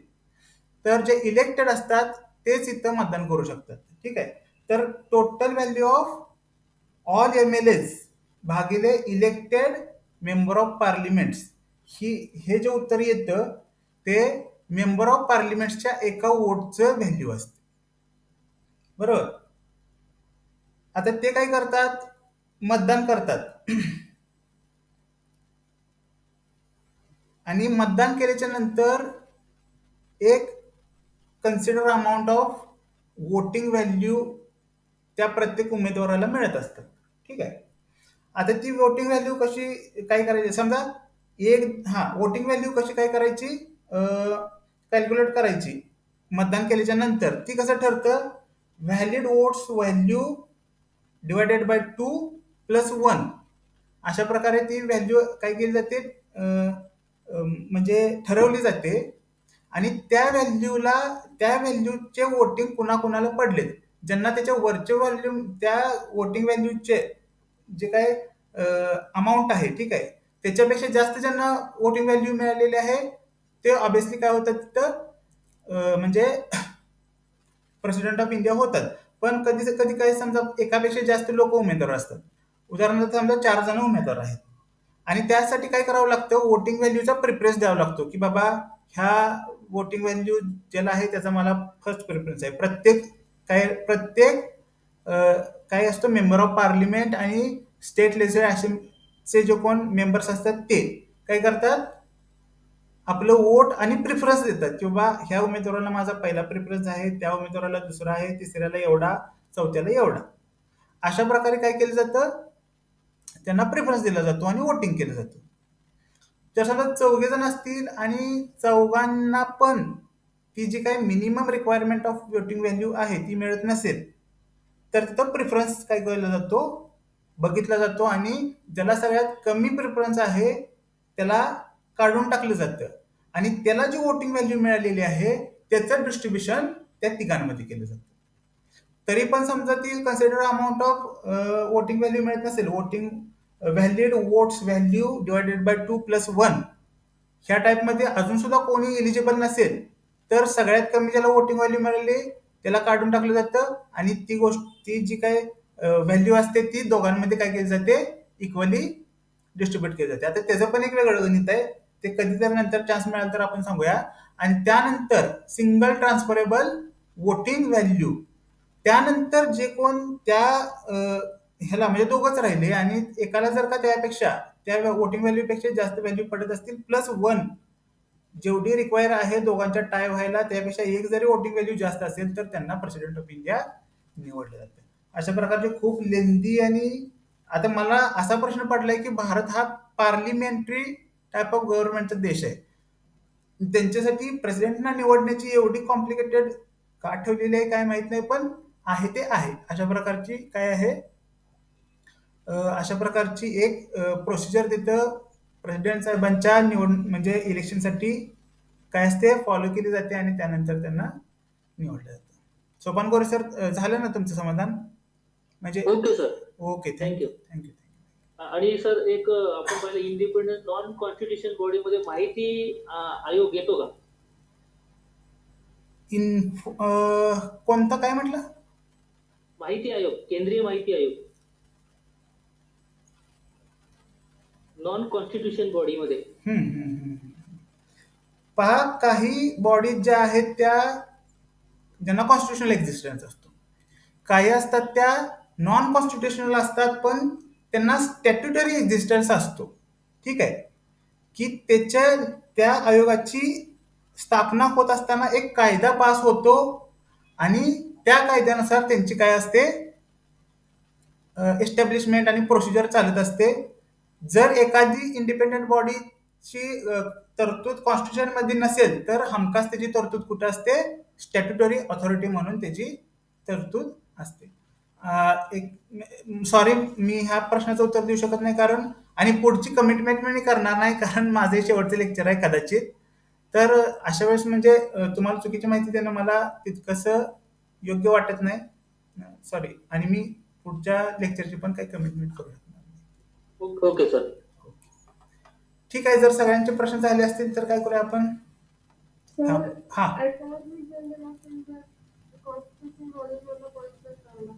अच्छा. Attorney general of India. Attorney म्हणजे म्हणजे दोन पार्टीज असतात केसेसमध्ये. कोर्टामध्ये दोन पार्टीज असतात, एक प्लेंटिफ असतो, एक डिफेंडंट असतो. कधी कधी काय होतं, युनियन गव्हर्नमेंटच्या म्हणजे केस लॉज नावाची एक संकल्पना आहे ज्यात केसेस आपण काय करत असतो, स्टडी करत असतो. तर युनियन गव्हर्नमेंटच्या विरोधात ज्यावेळेस एखादी केस तयार होते त्यावेळेस युनियन गव्हर्नमेंटचा रिप्रेझेंटेटिव्ह म्हणून जो लिगल पर्सन कोर्टात काय करतो, आपला म्हणजे कोर्टात युनियन गव्हर्नमेंटला रिप्रेझेंट करतो. ठीक आहे, तो एक लिगल पर्सन असतो, त्याला कायद्याचं चांगलं ज्ञान असतं. तो काय करतो, युनियन गव्हर्नमेंटला कोर्टांमध्ये रिप्रेझेंट करण्याचं काम करतो. त्यांना अटॉर्नी जनरल ऑफ इंडिया म्हटलं जातं. आणि सीएजी म्हणजे controller and auditor general of India, म्हणजे भारताचं अकाउंटिंग ऑडिटिंग मला वाटतं तुम्हाला या संकल्पना माहीत असतील. अकाउंटिंग ऑडिटिंग ह्या जर संकल्पना सांभाळण्याचं काम कुठल्या डिपार्टमेंट किंवा कुठल्या व्यक्तीवर असतं तर त्याला auditor accounting and controller, CAG, controller and accounting general of India म्हटलं जातं. ऑडिटचं डिपार्टमेंट जो सांभाळतो महालेखापाल. हा, मराठीत त्याला महालेखापाल. बरोबर, मराठीत महालेखापाल.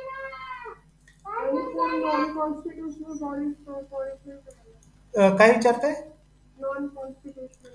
हा, पहा, म्हणजे आपण डिस्कस करत होतो काय की बाबा अशा बॉडीज ज्या इंडिपेंडेंटली काम करतात, त्यांचंच म्हणजे काय मशिनरी इन्व्हॉल्व असतात, बाहेरचे लोक त्यात काही करत नाहीत, म्हणजे इंटरफेअर करत नाहीत, जसं की इंडिपेंडंट ज्युडिशरी वगैरे. आता अशा काही बॉडीज असतात ज्यांना कॉन्स्टिट्युशनल एक्झिस्टन्स आहे, म्हणजे त्यांची इस्टॅब्लिशमेंट कॉन्स्टिट्यूशनच्या तरतुदीनुसार झालेली आहे.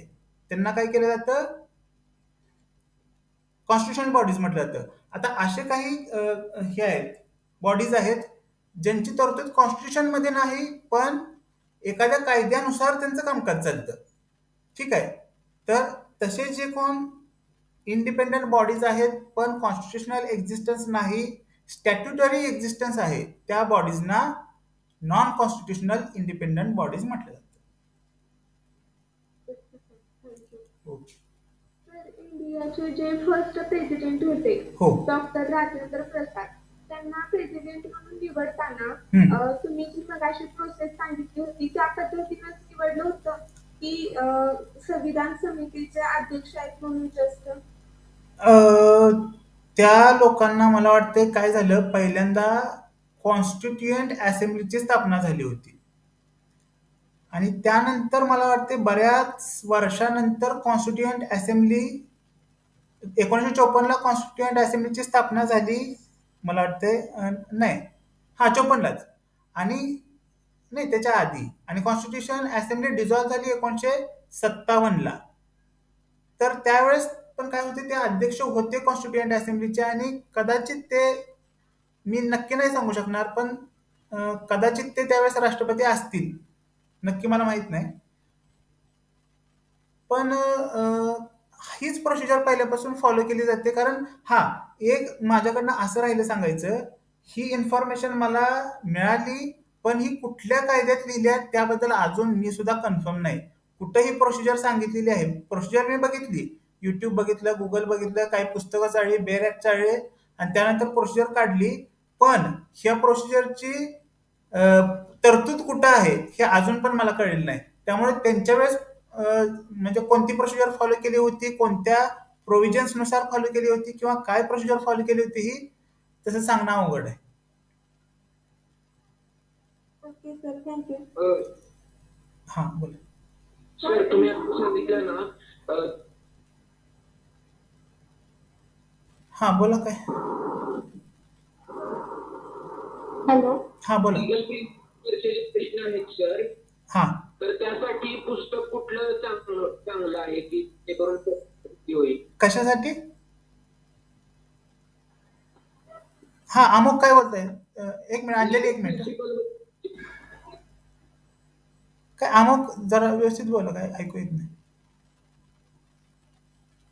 सर लिगल प्रिन्सिपल वरील जे क्वेश्चन आहेत, तर त्याच्यासाठी पुस्तक कुठलं योग्य आहे जेणेकरून प्रॅक्टिस चांगली होईल? हा, ते मी पहिल्यापासून रेकमेंड करतोय. आर्यन पब्लिकेशनचं 3 इयर्स लॉ कोर्ससाठी वेगळं आहे, 5 इयर्स लॉ कोर्ससाठी वेगळं आहे. त्यात कन्सेप्ट व्यवस्थित सांगितल्यात आणि प्रत्येक सब्जेक्टच्या नंतर त्यांनी क्वेश्चन बँक पण आहे, काही ऑलरेडी आधी होऊन गेलेल्या एक्झामचे सॉल्व पेपर सुद्धा आहेत. तर तुम्ही आर्यन पब्लिकेशनचं ह्या वर्षी तुम्ही वापरा असं मला वाटतंय. हा अंजली काय बोलत होते? Okay sir. आणि सर मला अजून विचारायचं होतं की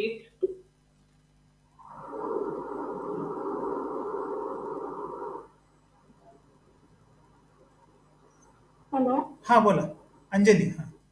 हा हा हा मला एक विचारायचं होतं की आता आपण हे फंडामेंटल राईट्स वगैरे सगळं बघितलं, हो तर ते कॉन्स्टिट्यूशन मध्ये आर्टिकल प्रमाणे वगैरे दिलेली आहे. हो. मग प्रश्न येतो ना, आर्टिकल प्रमाणे वगैरे येऊ शकतात का? नाही, आता आपण जे हे पहा. हा काय म्हणताय शेवटी, काय म्हणलं? म्हणजे कुठल्या आर्टिकल प्रमाणे कुठली प्रोव्हिजन आपल्याला दिलेली आहे किंवा एखादी अमेंडमेंट केली गेली तर किती अमेंडमेंट आहे, म्हणजे 109 किंवा 126 वगैरे असे प्रश्न येतात का? हो, तर दोन्ही प्रकारचे क्वेश्चन तुम्हाला फेस करायला लागणार आहेत. कारण कॉन्स्टिट्यूशन हा फक्त लिगल ऍप्टिट्यूड मध्ये नाही, तो जनरल नॉलेज मध्ये सुद्धा आहे. जनरल नॉलेजचा जो तुमचा सेक्शन आहे तिथं सुद्धा आहे. त्यामुळे तिथं आर्टिकल टाईप क्वेश्चन येऊ शकतात, अमेंडमेंट टाईप क्वेश्चन येऊ शकतात. लिगल ऍप्टिट्यूड ज्याचे आपण आता डिस्कशन करतोय त्यात तसे क्वेश्चन येणार नाहीत. त्यात तुमचं आता मगाशी मी जे काही क्वेश्चन टाईप सांगितले तशा प्रकारचे क्वेश्चन येणार. म्हणजे आता साधारण अभ्यास करताना प्रत्येक कुठल्या याच्यासाठी काय आहे हे लक्षात घेऊनच पुढे जायला लागेल. बरोबर, एकदम परफेक्ट. म्हणजे तुम्ही अमेंडमेंट कुठल्या इयरमध्ये घेतलेली आहे आणि त्यामध्ये कुठल्या आर्टिकलमध्ये कुठली प्रोव्हिजन दिली? नाही, एवढे क्वेश्चन, म्हणजे हे क्वेश्चन ग्रॅज्युएट लेवलचे आहेत. तुम्ही जे सांगायला लागलाय एवढे हार्ड क्वेश्चन येत नसतात. हो, पुस्तकं तुम्ही जर बघा, ते आर्यन पब्लिकेशन किंवा कोणत्याही पब्लिकेशनचं तुम्ही घ्या. ते पुस्तक मी आर्यनचं घेतलेलं आहे, तर त्याच्यामध्ये आहे ते की म्हणजे अमेंडमेंट कुठली काय होते म्हणून जर कन्फ्युज झालं होतं. हो, तुम्ही त्यात काय करा, पहिल्यांदा काय करा, जे सॉल्व्ड क्वेश्चन पेपर्स आहेत ते पहिल्यांदा रेफर करा. त्यात कोणते क्वेश्चन आले ते बघा आधी आलेले, आणि त्यानंतर तुम्ही एक्झरसाइज सोडवत. आता म्हणजे चॅप्टर वाईज न जाता आधी प्रश्नपत्रिका वाईज जायला पाहिजे असं म्हणतात. आता डेट एक्झाम आता काही दिवसात रिलीज होतील, त्यात जर आता आपण ह्या स्टेजला असू तर मग काय करायचं. बरोबर. चालेल, ठीक आहे, थँक्यू. ओके. आणि सर एनसीपीसी म्हणजे कॉन्स्टिट्यूशन बॉडीज मधलं एनसीपीसी म्हणजे national commission for backward class. मागासलेले जे कोण क्लासेस आहेत त्यांच्यासाठी, त्यांच्या वेलफेअरसाठी, त्यांच्या अपलिफ्टमेंटसाठी, त्यांच्या डेव्हलपमेंटसाठी जो आयोग कॉन्स्टिट्यूशन बॉडी आहे, कॉन्स्टिट्यूशन एक्झिस्टन्सची जी काही बॉडी आहे त्याला एनसीबीसी म्हणजे national commission for backward class म्हटलं जातं. हा. आता बघा, बॅकवर्ड क्लास, शेड्यूल ट्राईब आणि शेड्यूल कास्ट यांच्यात फरक केलाय, कारण त्या सगळ्यांना एकत्र अकोमोडेट करणं तितकंसं शक्य नव्हतं. त्यामुळे त्यांच्यासाठी वेगवेगळे क्लास केले. वुमेनसाठी वेगळा केलाय, शेड्यूल ट्राईबसाठी वेगळा केलाय, शेड्यूल कास्टसाठी वेगळा केलाय, त्यानंतर बॅकवर्ड क्लाससाठी वेगळा केलाय, ह्युमन राईटसाठी वेगळा केलाय. असं ते काही पहिले हे सगळे काय होते, एकत्रच असायची संकल्पना साधारण होती. पण त्यानंतर कळलं की बाबा एवढ्या सगळ्या व्हॅरिएशन मध्ये एक कमिशन काम करू शकत नाही, म्हणून त्यांना नंतर नंतर वेगळे वेगळे एक्झिस्टन्स देण्यात आली.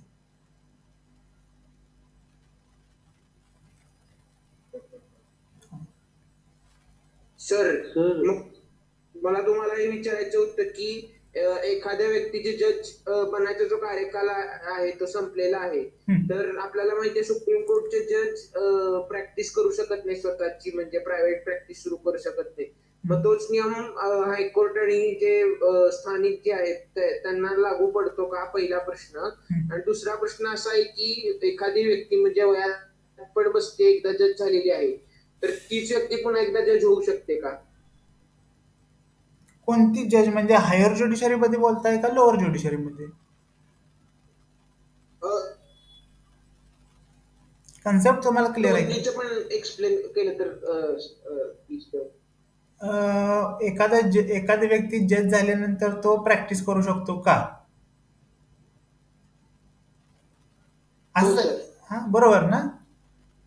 तर साधारण हा याच्याबद्दल मला तितकीशी इन्फॉर्मेशन नाही, पण एक लॉजिक लावू शकतो आपण की बाबा एक व्यक्ती जज म्हणून रिटायर झाल्यानंतर त्यांना शक्यतो कसं असतं की त्या लेवलला एखादा व्यक्ती जेव्हा जाऊन रिटायर होतो त्यावेळेस त्याला तिथून रिटायर केलं जातं. पण बाकीचे आयोग जे असतात, जसं की human right commission, planning commission, अशा ठिकाणी त्यांना मेंबर्स म्हणून अडॉप्ट केलं जातं.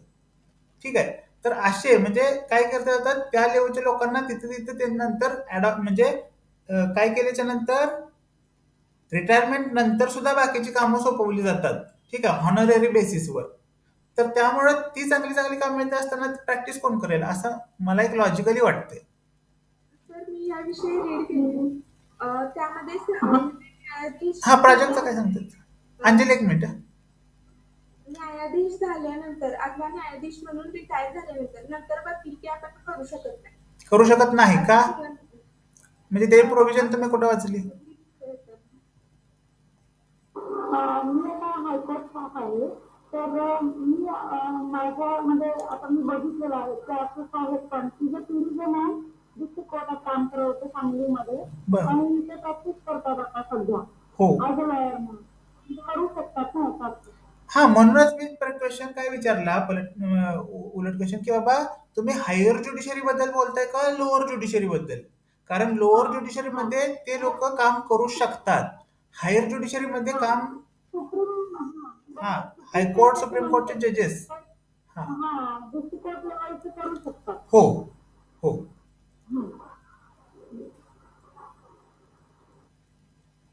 आणि मला अजून एक विचारायचं होतं की सुप्रीम कोर्टाचा कार्यकाल तुम्ही सांगितला की 65 वर्ष आणि 5 वर्षानंतर जज बदलले जातात. तर एखादा व्यक्ती जर आहे तर तो वयाने तसा कमी आहे आणि त्याला 5 वर्षाची टर्म संपल्यावर पण तो वयात बसतोय, मग अशा वेळी सुप्रीम कोर्ट असेल किंवा हायकोर्ट असेल यामध्ये तो पुन्हा एकदा जज बनू शकतो का? हा, त्याची पहा कसं असतंय, टर्म जी सांगितली असते एक वयाचं लिमिटेशन असतं किंवा सुपरएन्युएशनचं काय असतं, एक टर्म असते 5 वर्षाची. त्यातलं सगळ्यात जवळचे जे असतं ते अप्लाय होत असतं. एकतर 5 वर्षाची टर्म किंवा वयाची 65 वर्ष. ह्यातलं लवकरातलं लवकर जे आहे ते तिथं अप्लाय होत असतं, आणि दुसरा असतो तो डिनाय केला जातो. पहिला ऑप्शन जो असतो तो तिथं ऍप्लिकेबल करतात. पुन्हा जाऊन ते तिथं सिलेक्ट होतील का नाहीत हे हायकोर्ट ठरव, म्हणजे मला वाटतं होऊ शकतात ते.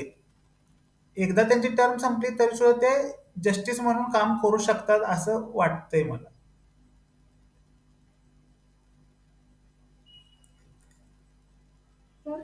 Okay sir. हायकोर्ट आणि डिस्ट्रिक्ट कोर्ट पहा, हायकोर्ट आणि सुप्रीम कोर्ट ह्या कॉन्स्टिट्युशनल बॉडीज आहेत. डिस्ट्रिक्ट कोर्ट हे कशा आहे, एक लोअर ज्युडिशरी आहे. ज्याच्यावर कमांड कोणाची असते, हायकोर्टची असते. डिस्ट्रिक्ट कोर्ट म्हणजे जिल्हा सत्र आणि जिल्हा न्यायालय, म्हणजे डिस्ट्रिक्ट लेवलला काम करणारे जे काय असतात कोर्ट असतात डिस्ट्रिक्ट लेवलला, त्याच्या खाली ज्यांचं ज्युरिडिक्शन असतं.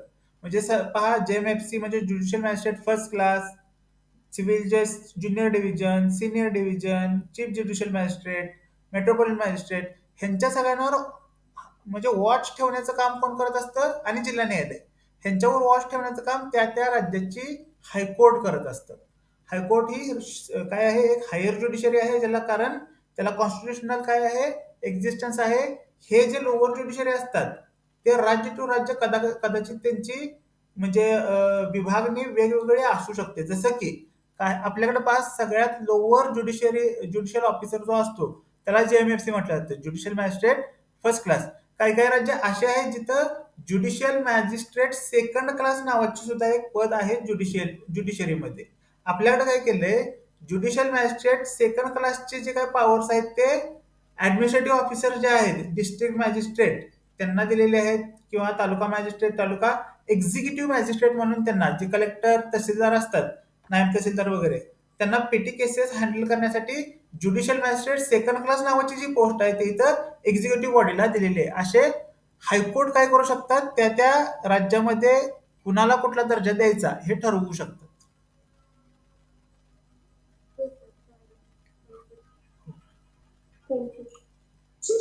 मला एक विचारायचं होतं की वकील जे आहेत ना, तुम्ही सांगितलं की सिनियर मोस्ट वकील, जसे की म्हणजे जे डायरेक्ट हायकोर्ट किंवा सुप्रीम कोर्ट मध्ये काम करतात, तर त्यासाठी काही स्पेशल एलिजिबिलिटी लागते का, की LLB ची डिग्री घेतल्यावर डायरेक्ट सुप्रीम कोर्ट किंवा हायकोर्ट मध्ये प्रॅक्टिस करू शकतो का?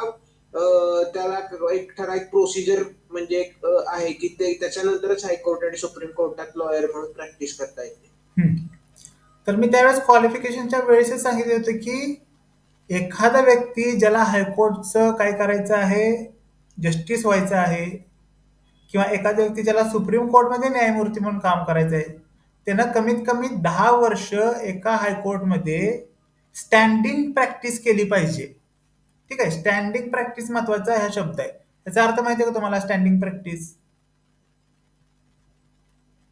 हा, मग नाही सर. हा, त्याचा अर्थ असा आहे की त्यानं खरोखर प्रॅक्टिस केली पाहिजे. 10 वर्ष नुसतं खडमार्ग बसलाय आणि कशी तरी 10 वर्ष डिग्री मिळायची नंतर काढली आणि मी लगेच सुप्रीम कोर्टला ही जज झालो किंवा हायकोर्टला जज झालो, असं होत नाही. स्टँडिंग प्रॅक्टिस म्हणजे त्याचा तेवढा अनुभव चेक केला जातो की बाबा तुम्ही कोणकोणते मॅटर्स या 10 वर्षात काय केलेले आहेत, हँडल केलेले आहेत, किती केसेस तुम्ही फॉलो केलेले आहेत, तुम्ही केसेस जे फॉलो केले ते तिथल्या अनुभवासाठी प्रॉपर आहेत का नाहीत. हा एलिजिबिलिटी क्रायटेरिया झाला 10 वर्षाचा. कोणीही 10 वर्ष काम करून जर तिकडे जायला लागले तर तसं होत नाही. काय करावं लागतं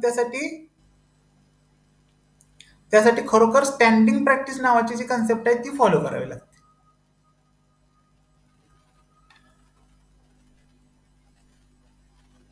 ठीक आहे अमुक, आणखीन काय क्वेश्चन आहे?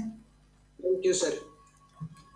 सर अजून एक म्हणजे विचारायचं असं की डायरेक्ट म्हणजे सुप्रीम कोर्टामध्ये अप्रोच होऊ शकतं असं तुम्ही सांगितलं. कशासाठी?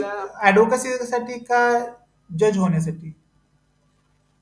नाही, म्हणजे केस आपण हे करू शकतो सुप्रीम कोर्टात. हो. आर्टिकल हा 32 नुसार. तर आता आपण न्यूजपेपर वगैरे वाचत. होय. तर न्यूजपेपर मध्ये आपल्याला माहिती आहे की 5G विरुद्ध एक याचिका दाखल केली आणि याचिका दाखल केलेल्या व्यक्तीला न्यायालयाने दंड ठोठावला.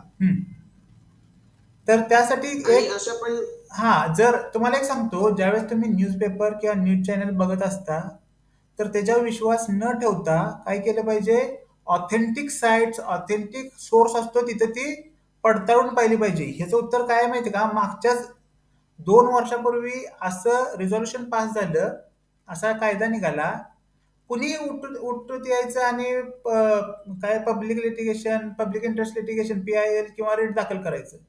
तर अशा त्या कोणीही येतंय आणि काही रिट दाखल करतंय, ह्यासाठी चेकपोस्ट लावण्यासाठी काय केलं की 5 लाख रुपयाचं डिपॉझिट तुम्ही तिथं काय केलं पाहिजे. जसं निवडणुकात आपण बघतो 10,000 किंवा काहीतरी डिपॉझिट तिथं काय करावं लागतं, जमा करावं लागतं. तसंच 5 लाख रुपये हे तिथं कोर्टात जमा करायचे. जर केस तुमची स्टँड झाली तर 5 तुमची केस चालणार आणि त्यानंतर केस संपल्याच्या नंतर डिपॉझिट तुम्हाला पाठीमागे मिळणार. जर केस स्टँड झाली नाही तर ते 5 लाख रुपये जप्त होतात. हा कायदा आहे. ठीक आहे. न्यूज चॅनलवर किंवा लगेच तुम्ही रिॲक्ट होऊ नका. आपण वकील आहोत. वकील होत असताना आता माझं शेवटचं लेक्चर आहे म्हणून सांगतो, काय बोलायचं असतं ह्याच्यापेक्षा काय बोलायला नको आहे हे माहीत असणं, ते मॅनर्स शिकणं हे जास्त महत्वाचं आहे म्हणजे लीगल प्रोफेशनमध्ये काम करताना. कारण लीगल प्रोफेशन ही दुधारी तलवार आहे. आपल्याला व्यवस्थित चालवता आली तर आपण दुसऱ्याला काय करू शकतो, त्याचा हिसका जाऊ शकतो. जर आपल्याला हँडल झाली नाही तर त्याची इजा आपल्याला पण होऊ शकते. म्हणून वकील होत असताना काय बोलतोय त्यापेक्षा काय नाही बोललं पाहिजे ह्याच्यावर जास्त भर दिला पाहिजे असं मला वाटतंय. काही इथं मेंबर सिनियर आहेत त्यांना मी सांगणार नाही, पण जे तरुण पिढी आहे त्यांना मी सांगेन की बाबा लॉ क्षेत्रात काम पाय ठेवण्याच्या आधी काय करा, ह्या गोष्टी ह्या मॅनर्स आता तुम्हाला आले पाहिजे. ठीक आहे. हा फिलॉसॉफीचा भाग झाला. मला वाटतं आपण लिगल सेन्सना क्वेश्चन सारखे काय झालेले डिस्कस केलेले आहेत.